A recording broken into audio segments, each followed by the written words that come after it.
I don't like talking about God's sovereignty because I don't really understand it.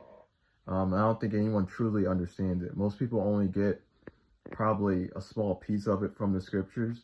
They don't really understand what they're talking about when they're talking about God's sovereignty, because we're human beings and people need to chill out and take a humble approach when it comes to talking about God's sovereignty, because they don't know anything besides the little bit they know in the scriptures. So God does and does not know everything. So God sees possibilities.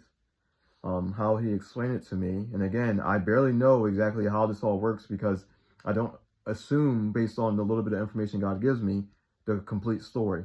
But from what I was told, he sees the future.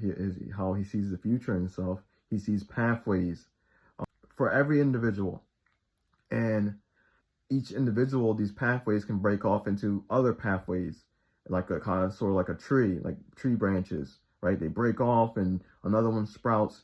And so God is seeing many different possibilities, probably all at once. And they're forever changing because we have free will.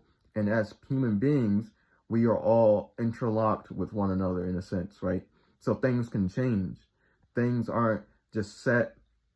Not all things are set the way God wants it to be set. So God can obviously change and set certain things the way he wants them to be set.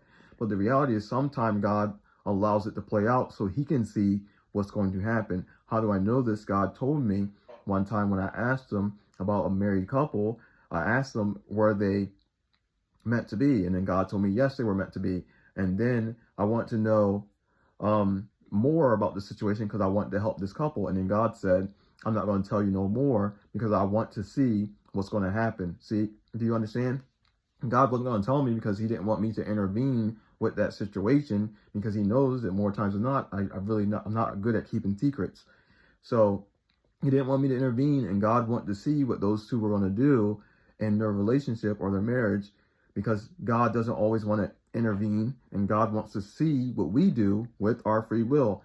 Nothing's free if we don't have free choice. So even though God is sovereign, he's not in control of everything, even though in some sense he is, because if God truly wanted to, he can literally control everyone if he really wanted to. He could stop everyone from having free will if he truly wanted to. But that's why he does have complete and utter sovereignty over everything. But at the same time, he doesn't, because he allows free will. And with that free will, God sees every little possibility. And those possibilities are forever changing. So he does and does not know what's going to happen.